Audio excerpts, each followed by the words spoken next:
Today, December 8, 2025, marks 45 years since the world lost a musical genius, a peace activist, and one of the most influential voices of the 20th century. John Lennon, co-founder of the Beatles, solo artist, husband and father, was shot and killed outside his New York City apartment at the age of 40. His death didn't just silence a man, it silenced a movement, a dream, and a voice that still echoes through generations.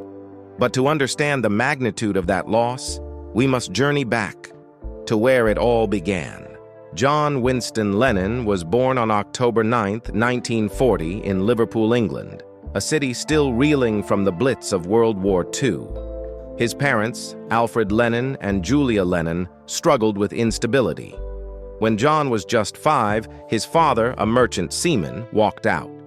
His mother, unable to care for him, placed him with her sister, Mimi Smith, in a modest house at 251 Menlove Avenue.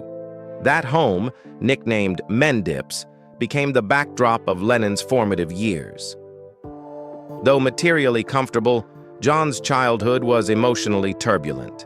He later described feeling abandoned, yet fiercely loved by both his mother and Aunt Mimi, two women who shaped his sensitivity and rebellious spirit. His mother re-entered his life during his teens, introducing him to rock and roll and teaching him to play the banjo. Tragically, Julia was struck and killed by an off-duty police officer in 1958, just as John was forming his first band, the Quarrymen. That loss haunted him for life, fueling much of his songwriting. In 1957, at a church fete in Liverpool, a 17-year-old John met a 15-year-old Paul McCartney. The rest, as they say, is history. Together, with George Harrison and later Ringo Starr, they formed the Beatles, a band that would redefine music, culture, and global consciousness. From the Cavern Club to conquering America in 1964, the Beatles became the soundtrack of a generation. John, with his sharp wit, poetic lyricism, and raw honesty, stood as both provocateur and visionary. Songs like Help, Strawberry Fields Forever, and All You Need Is Love weren't just hits, they were manifestos of a changing world. Behind the fame, John lived a private life filled with complexity. In 1962, he married Cynthia Powell, his college sweetheart.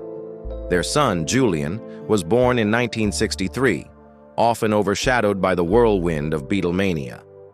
John later admitted he'd been emotionally distant, caught in the chaos of stardom. But everything changed in 1966 when John met Yoko Ono, a Japanese avant-garde artist, at her London art exhibition. Their connection was immediate, intense, and controversial. John left Cynthia for Yoko in 1968, a decision that drew public scorn, but marked the beginning of his most authentic artistic and personal chapter. John and Yoko became inseparable, partners in love, art, and activism. In 1969, they staged their famous Bed-Ins for Peace in Montreal and Amsterdam, turning their honeymoon into a global protest against war. From their hotel room, they recorded Give Peace a Chance, an anthem that still resonates today. That same year, the Beatles disbanded. Though painful, it liberated John. He launched his solo career with raw, confessional albums like John Lennon Plastic Ono Band, a masterpiece born from primal scream therapy, laying bare his trauma, fears, and longing for truth. In 1975, John made a radical decision, one rarely seen from male rock stars at the time. He stepped away from music entirely to become a stay-at-home father to his newborn son, Sean Ono Lennon. He baked bread, changed diapers, and proudly called himself a house husband. "I was under obligation or contract from the time I was 22 until well into my 30s, he once said. Bread and babies, as every housewife knows, is a full-time job. During those 5 years, the Lennons lived quietly in the Dakota, a historic Gothic-style apartment building on West 72nd Street in New York City. Purchased in the early 1970s, their 10-room 7th-floor unit was a sanctuary, filled with art, books, and family photos. It was here that John found peace, and where tragically his life would end. By 1980, John felt ready to return. He'd never stopped writing. Sean remembers his father playing piano and humming melodies at home. "This housewife wants a career," John joked to Paul McCartney.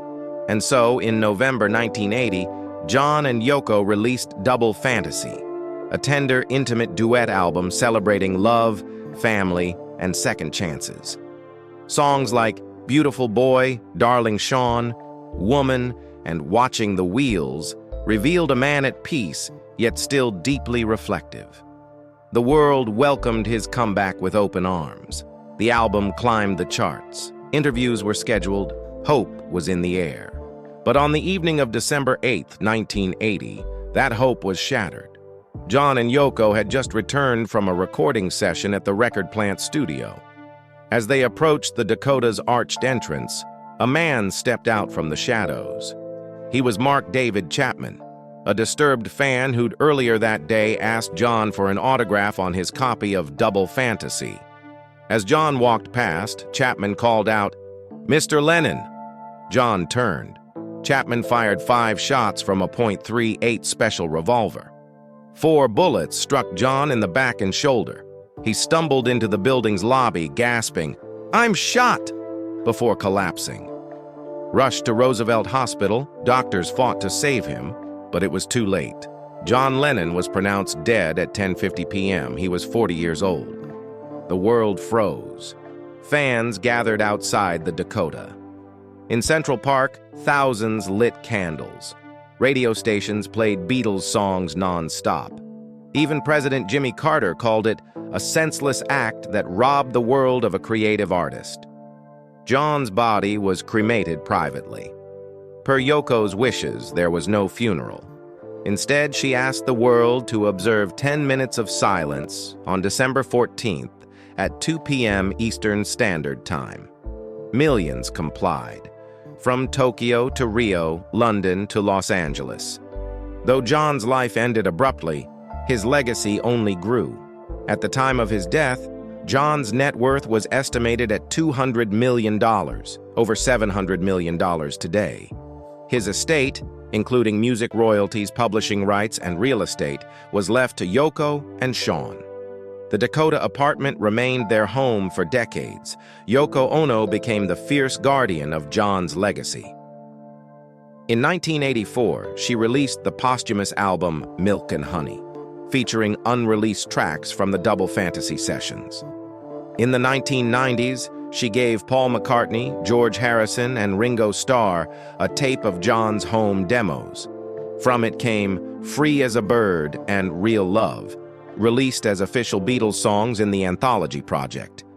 And in 2023, using AI-assisted audio technology developed by filmmaker Peter Jackson, the surviving Beatles finally completed Now and Then, John's final song, believed to be a love letter to Paul.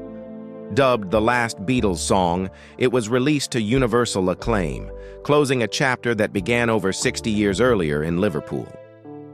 Today, Strawberry Fields, a 2.5-acre memorial in Central Park, directly across from the Dakota, serves as a global pilgrimage site. Visitors leave flowers, messages, and white roses at the Imagine Mosaic. Yoko Ono, now in her 90s, continues John's peace activism. Sean Lennon, a respected musician and environmentalist, honors his father's spirit through art and advocacy. Julian Lennon, too, has reconciled with his father's legacy, establishing the White Feather Foundation to promote humanitarian causes, finally at peace with the complex man who gave him life but little time. John Lennon once sang, "You may say I'm a dreamer, but I'm not the only one." 45 years after his death, those words ring truer than ever. He was more than a Beatle, more than a rock star. He was a flawed, feeling human who dared to dream of a better world and inspired millions to do the same. His music lives. His message endures. And though he was taken too soon, John Lennon's light still shines, brighter than ever. In loving memory of John Lennon, October 9th, 1040, December 8th, 1980, imagine all the people living life in peace.